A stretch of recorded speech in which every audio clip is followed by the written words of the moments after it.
Getting a felony in the United States of America can stop you from getting a green card, can stop you from getting citizenship of the United States of America. Just like how the one there, the big one there for over the wall, we have a bag of pit to them, can't get no citizenship in America because they have a felony. You understand? So if you end up threatening somebody and they charge you for a terroristic threat, you've been charged. The penalty that comes with it is very severe. It's not severe, it's not easy. You can be charged up to $15,000, 3 to 5 years in jail, included community service. I want you females that's out there understand this. You can be charged $15,000, not 15,000 Jamaican, $15,000 plus bail. Means that they can set a bail at a high number up to $35,000, up to $50,000, and it goes up whatever they set it at. Right? Now, let me tell you how this situation works now. If you find yourself in this situation as a female, I try to stop some of the female from doing this. To guys, for them to understand that. That's a very serious charge. Because some of you female will do things to guys and then walk in a courtroom and bawl about it and laugh about it and feel like say, okay, yeah, I do it to him, or nothing gonna come out of it. If the law find you to be guilty of the charge, you will be arrested and charged. Means that if you live in New York and you threaten somebody in Florida and they find that the evidence is legitimate, it doesn't make a difference where in Florida you are. They will extradite you from Fort Lauderdale to New York, right? On a third-degree charge. And a third-degree charge of extraditing you from a different state. I know New Jersey is very strict.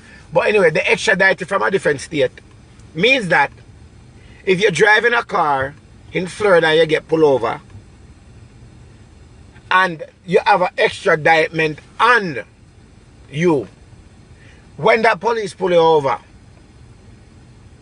it's going to show in the system that you have an extraditement. Means that the police in Fort Lauderdale is going to hold you. They're going to detain you. Until New York, you can be detained up to 2 weeks, up to 3 weeks. They have a guideline. Until New York come and get you. New York have to come and get you. You understand? So either if you're in Florida for 1 week or 2 weeks in a jail, you have to face charges in New York City.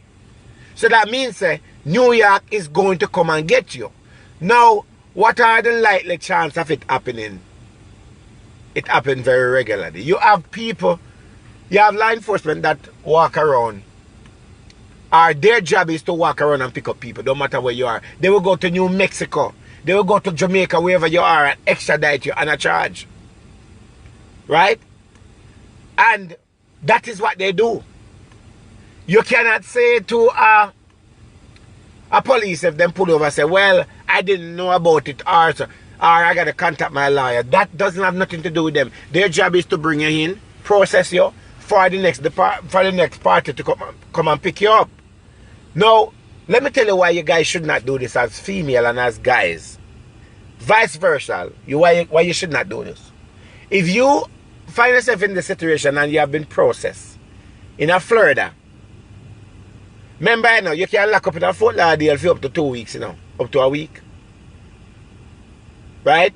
Until you have been extradited to where they need to face that charges. Now, dig this. When them extradite you to wherever you got to face charges, you going to remain in jail. You're not going to remain in a little police lockup. You're going to remain in the county jail, in a county jail. You understand? Until you get a court date. So if no court date not available for the next 2 weeks, you have to sit in jail until there's a court date. And then when there's a court date, you will go in front of the judge. The judge will hear the case. The judge already know about the case already.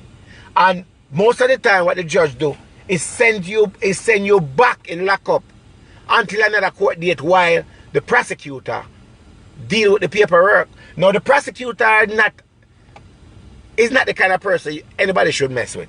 Because once a prosecutor bring a charges upon you as a person, you cannot get around that.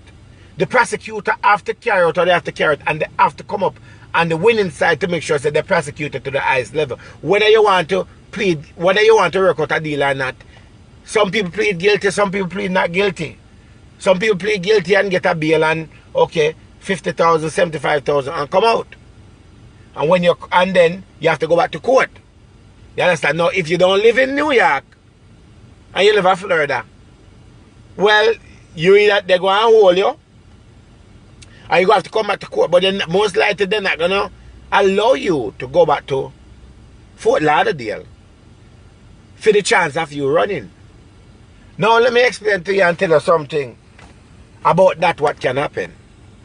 If you do not have any papers, or if you're in the process of getting papers, that's such thing as a green card, you have just screwed yourself with Homeland Security.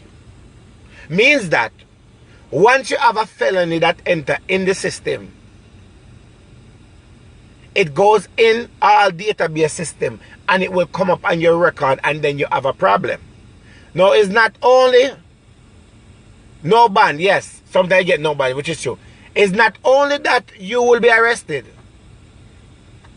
After you're arrested and you're in a jail, remember this, ICE is coming. If you're a citizen, it's kind of different, you don't have to worry about. But if you're not a citizen, ICE is coming. And when ICE come, ICE have another charges to slap on you again. So you're left from one jail and you go to another jail. And you have to deal with immigration. Now, immigration these days don't have time to be sitting and listening to anybody case or even hear whatever. Immigration job is to get you out of this country one way or the other. That is their job. You understand? One way or the other. You understand? That is their job. You understand? So if you know that you don't have papers in this country, a certain situation, do not find yourself in this situation. You put yourself in a very bad situation, and that felony will stay on your record and it's not coming off. It stops you from a lot of things. It will stop you from getting a good job. It will stop you from working in a government building. That's why the coke girl over there, so that's why him can't get a job. He can't get a good job. That will be on your record. That will not only be on your record, but it also stop you from being around kids, working in certain schools, working in certain environment. It stop you from that. A terroristic threat in the United States, terroristic fear threat is not a serious, it's not a joking thing. It is not a thing for you to play with. If you find yourself in this situation, don't feel that you can get out of it easy where you can talk your way out of it. It costs you thousands of dollars with a lawyer to try to get a lesser charge. But for sure, one thing is promised to you. If you do this thing and have been charged, let me tell you how the process works. Because somebody was explaining it to me. Right? Somebody brought a situation to me. If you are in this situation and the state pick it up, is the worst thing that can happen is a state pick up a situation. If the state pick up that situation, what's going to happen? The state gonna order you to come to court, and you have to go to court and you have to go in front of grand jury. And the grand jury, they're going to listen to you, hear what your case, and see if the evidence make any sense. And if it make any form of sense, then they will make a decision and so forth where you will be charged. I know someone has a green card and he wants to travel to Jamaica, but he is scared because he has about 4.